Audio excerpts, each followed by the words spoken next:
केशव नगर राज्य के एक छोटे से गांव में आदित्य नाम का एक किसान रहा करता था। आदित्य एक बड़े से खेत में हल चला रहा था। सूरज की तेज धूप खेतों पर पड़ रही थी। तभी गांव के मुखिया और कुछ किसान वहां आ पहुंचे। हाँ, तो आदित्य, अब हमें कुछ न कुछ करना ही होगा। जमींदार का आतंक दिन ब दिन बढ़ता जा रहा है। वो हमसे जबरदस्ती कर वसूल कर रहा है, जबकि हमारे पास कुछ भी नहीं बचा है। हाँ, बात आपकी मुखिया जी सही है। अब हम भी क्या कर सकते हैं? हम गरीब किसान हैं। जमींदार के आदमी ताकतवर हैं, उनके पास हथियार है। अब आदमी अपनी जब जान पे बनाती है तो क्या कर सकता है, बताइए। लेकिन मुखिया जी की पहुंच केशव नगर के राजा विक्रम तक है। अगर राजा विक्रम को हमारी स्थिति के बारे में पता चला तो शायद हमें न्याय मिल सके, हैं? अचानक सबको घोड़े की टापों की आवाज सुनाई देने लगी। सभी मुड़कर देखने लगे। जमींदार अपने गुंडे भीम के साथ वहां पहुंचा और घोड़े से उतरकर चारों ओर घूरने लगा।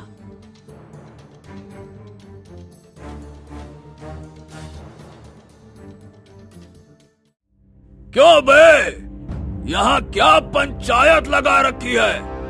कर चुका दो या फिर भूखों मरने का इरादा है?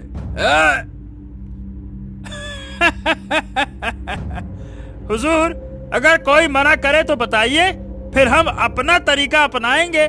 खचा खच वाला बताइए। जमींदार साहब, कृपया करके हमारी मजबूरी को समझिए। पिछले 2 सालों से बारिश भी ठीक से नहीं हुई है। हमारी फसलें बर्बाद हो गई हैं, आय भी नहीं रही। अब हम कर कहां से देंगे, आप खुद सोचिए। मुझे कोई ये बहाना नहीं सुनना है। कर तो देना होगा, चाहे फसल हो या ना हो, समझ गए? हमारे पास और कोई चारा नहीं है। हाँ, कर दे दो। किसानों ने मजबूरी में अपनी जमा पूंजी निकालकर जमींदार और भीम को सौंप दी। जमींदार हंसते हुए सिक्के अपने थैले में डालकर घोड़े पर सवार होकर चला गया।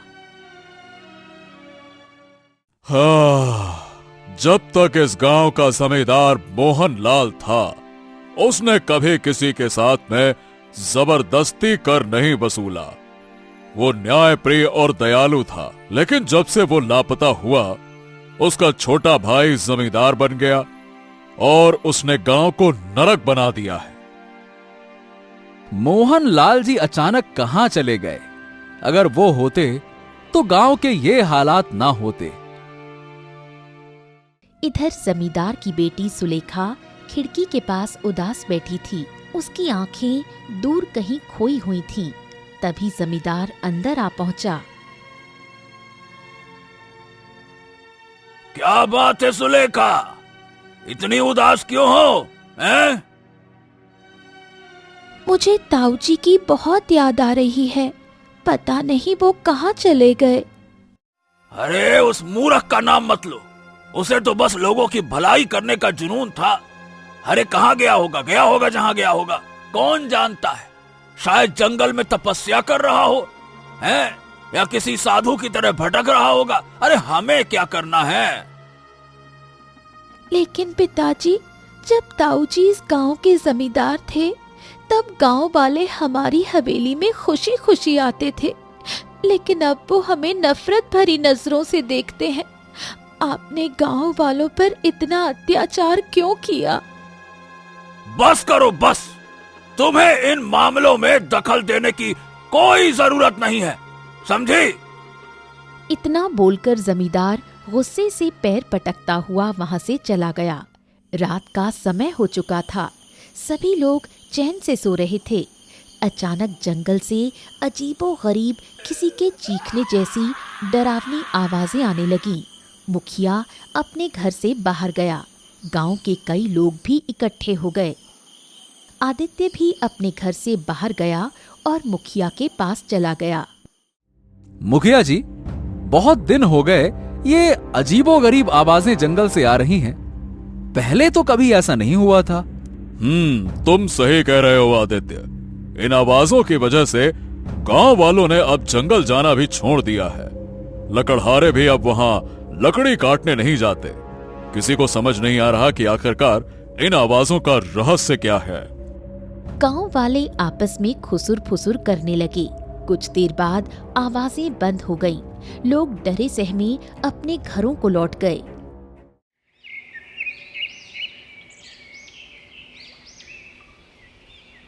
अगली सुबह जब आदित्य सोकर उठा तो उसने देखा कि उसकी माँ को तेज बुखार था। अरे माँ, तुम्हें तो बहुत तेज बुखार है। कुछ नहीं बेटा, मैं सही हो जाऊंगी, तुम चिंता मत करो। नहीं नहीं नहीं नहीं, बिल्कुल नहीं माँ। मैं तुम्हारे लिए जंगल से जड़ी बूटी लेकर आऊंगा। नहीं बेटा, जंगल मत जाओ। वैसे भी कुछ दिनों से रात के समय वहां अजीबो गरीब डरावनी आवाजें आ रही हैं। मैं तुम्हें जंगल नहीं जाने दूंगी। इतना बोलकर आदित्य घर से बाहर निकलकर जंगल की ओर चल पड़ा। आदित्य को जंगल में जाते हुए देख मुखिया तुरंत उसके पास जाकर बोला, आदित्य, अरे भाई तुम कहां जा रहे हो? मुखिया जी, माँ की तबीयत सही नहीं है तो उनके लिए जंगल से जड़ी बूटी लेने जा रहा हूँ। हाँ अच्छा, लेकिन ध्यान रखना, जंगल अब पहले जैसा नहीं रहा है ना? आदित्य सिर हिलाता हुआ जंगल की ओर बढ़ गया।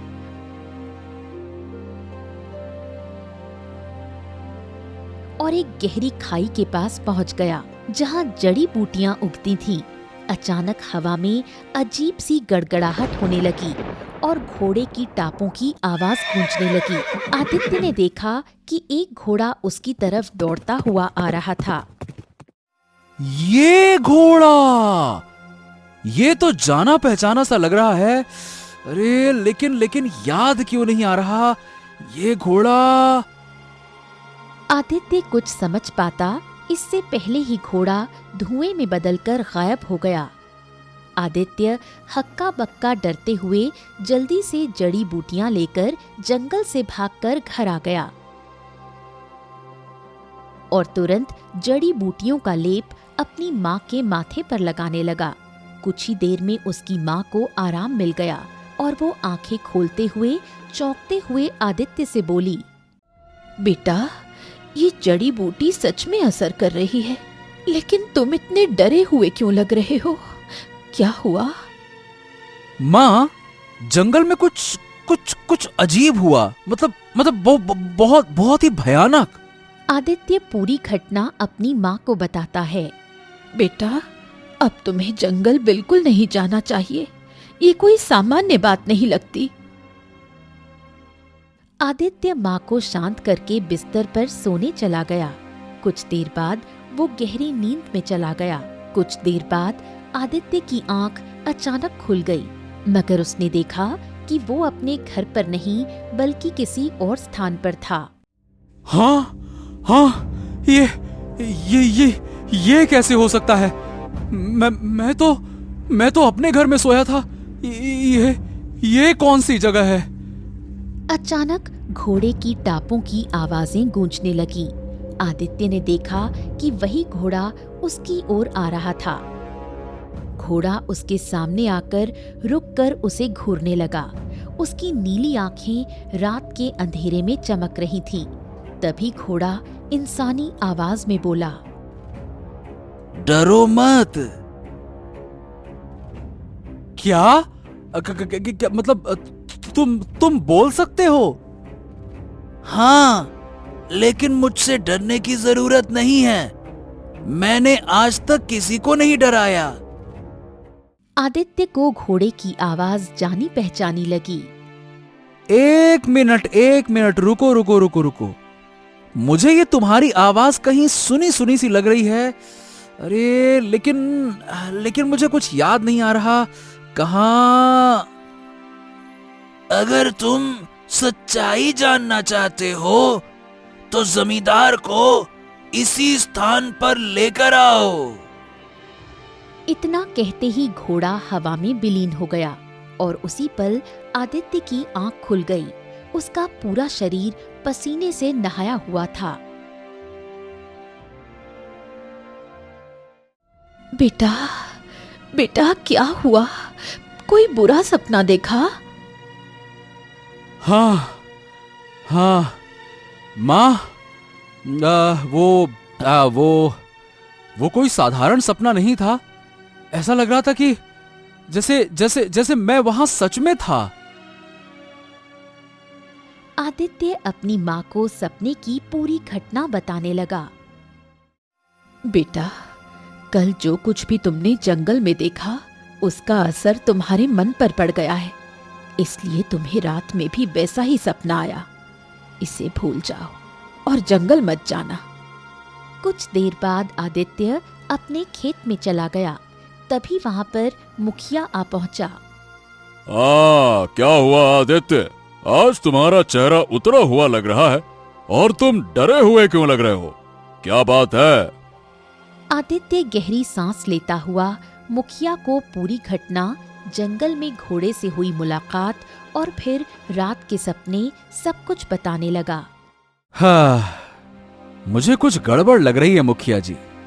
न जाने क्यों मुझे उस घोड़े की आवाज में दर्द महसूस हुआ, और उसने ये क्यों कहा कि जमींदार को उस स्थान पर लेकर आओ, ये समझ नहीं आया। ये बड़ी अजीब बात है। तुम्हारे सपने का कोई न कोई रहस्य जरूर है। शायद ये कोई संकेत है। आदित्य, तुम्हें गांव के पास पीपल के वृक्ष के नीचे बैठे हुए साधु महाराज से मिलना चाहिए। वो बहुत ज्ञानी है। शायद वो तुम्हारे सपने का कोई अर्थ निकाल सके। क्या कहते हो? आप ठीक कह रहे हैं मुखिया जी, मैं अभी जाकर उनसे मिलता हूं। मुखिया सिर हिलाकर चला गया और आदित्य सीधे साधु महाराज के पास जाने के लिए निकल पड़ा। कुछ ही देर में आदित्य साधु महाराज के पास पहुंच गया। साधु महाराज रहस्यमयी मुस्कान के साथ आदित्य से बोले, क्या हुआ बालक? एक स्वप्न ने तुम्हें इतना विचलित कर दिया? अरे साधु महाराज, आपको कैसे पता? इस ब्रह्मांड में कुछ भी मुझसे छिपा नहीं है। तुम्हारे स्वप्न और उस रहस्यमय घोड़े के बीच का संबंध बहुत गहरा है। लेकिन साधु महाराज, कृपया मुझे बताइए कि इस स्वप्न का अर्थ क्या है? कौन है वो घोड़ा, और जंगल में जो भयानक आवाजें सुनाई देती हैं उनका क्या रहस्य है? तुम्हारे प्रश्नों का उत्तर तुम्हारे भीतर ही है बालक। जंगल में जो दर्दनाक चीखें गूंजती हैं उनका संबंध तुम्हारे स्वप्न से है। और जिस घोड़े को तुमने अपनी आंखों से देखा था वो कोई सामान्य घोड़ा नहीं है, वो वास्तविक है। क्या मतलब कि वो सिर्फ मेरा भ्रम नहीं था, वो घोड़ा सचमुच में मौजूद है? हाँ, वो घोड़ा वास्तविक है, परंतु इसके पीछे का रहस्य बहुत गहरा है और यह रहस्य सीधे जमींदार से जुड़ा हुआ है। जमींदार से? लेकिन साधु महाराज, ये सब बातें मुझसे क्या संबंध रखती हैं, ये समझ नहीं आया। हाँ, तुम्हें समझना होगा आदित्य। उस घोड़े ने तुम्हें चुना है। क्या? घोड़े ने मुझे चुना है? इसका क्या अर्थ हुआ? यह मैं अभी स्पष्ट रूप से नहीं बता सकता, परंतु तुम्हें एक कार्य करना होगा।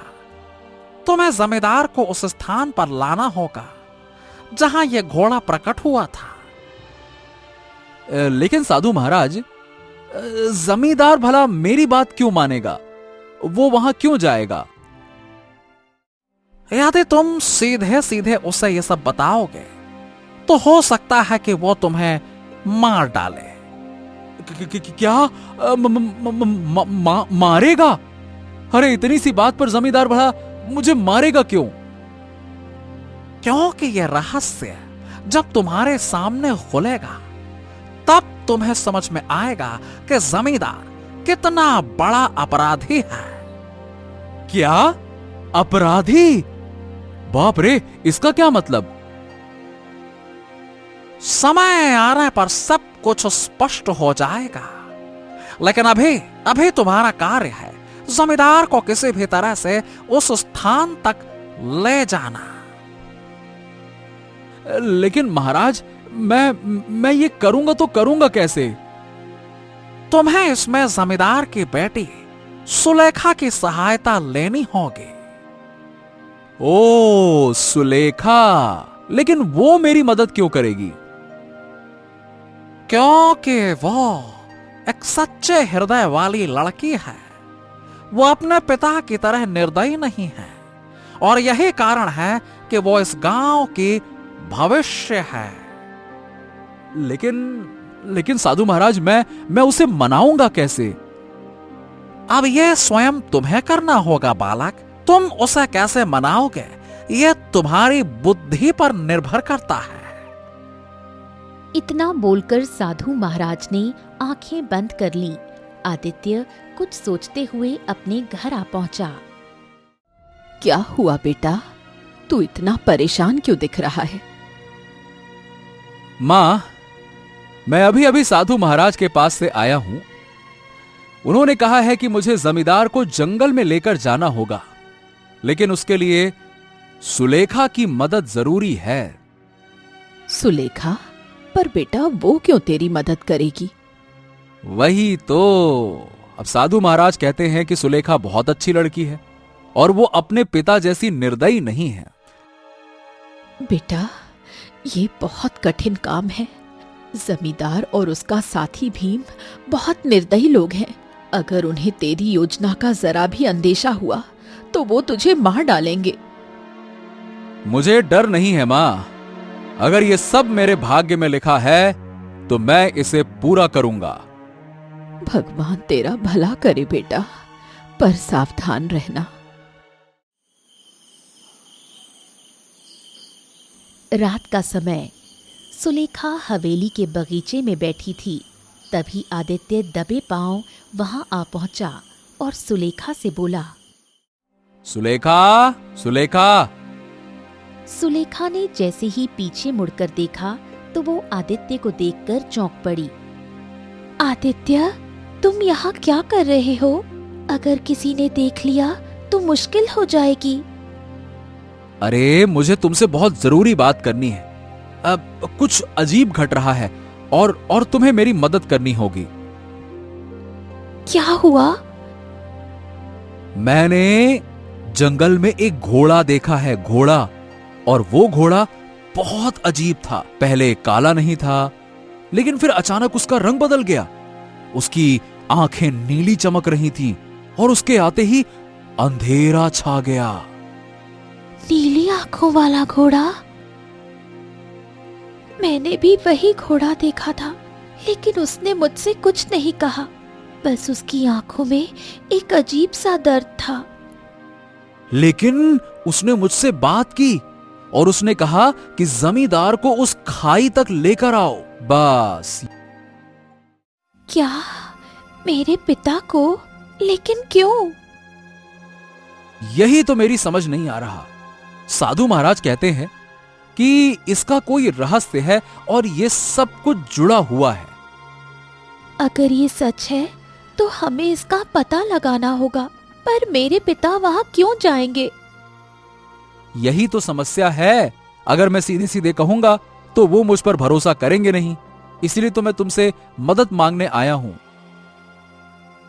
सुलेखा कुछ क्षण सोचकर बोली, सही समय आने पर मैं तुम्हें संकेत भेजूंगी। आदित्य चुपचाप वहां से निकल गया। सुलेखा गहरी सोच में डूब गई। सुबह का समय। आदित्य अपने खेत में जाने की तैयारी कर रहा था। तभी सुलेखा वहां आ पहुंची। सुलेखा, तुम यहाँ? अरे, अगर तुम्हारे पिता ने तुम्हें यहाँ देख लिया ना तो सारा गांव सिर पे उठा लेंगे। मुझे इसकी परवाह नहीं आदित्य। मेरे मन में एक योजना आई है। मैं स्वयं जंगल में जाऊंगी। क्या? नहीं नहीं नहीं नहीं नहीं नहीं, मैं अपने सपने का अर्थ जानने के लिए तुम्हारी जान खतरे में नहीं डाल सकता। मैं तुम्हारे पिता के जैसा नहीं हूं। डर मत आदित्य, मुझे भगवान पर पूरा विश्वास है। मुझे कुछ नहीं होगा। जब मैं खाई की तरफ जाऊंगी तब तुम्हें मेरे पिता को बताना होगा कि मैं जंगल की ओर चली गई हूँ। मेरे पिता ये सुनकर जरूर आएंगे। इतना कहकर सुलेखा तेजी से वहां से चली गई। तभी आदित्य की माँ उससे बोली, बेटा, जमींदार और भीम की मुझे कोई चिंता नहीं, लेकिन सुलेखा बहुत अच्छी लड़की है। जो भी करना हो जल्दी करो।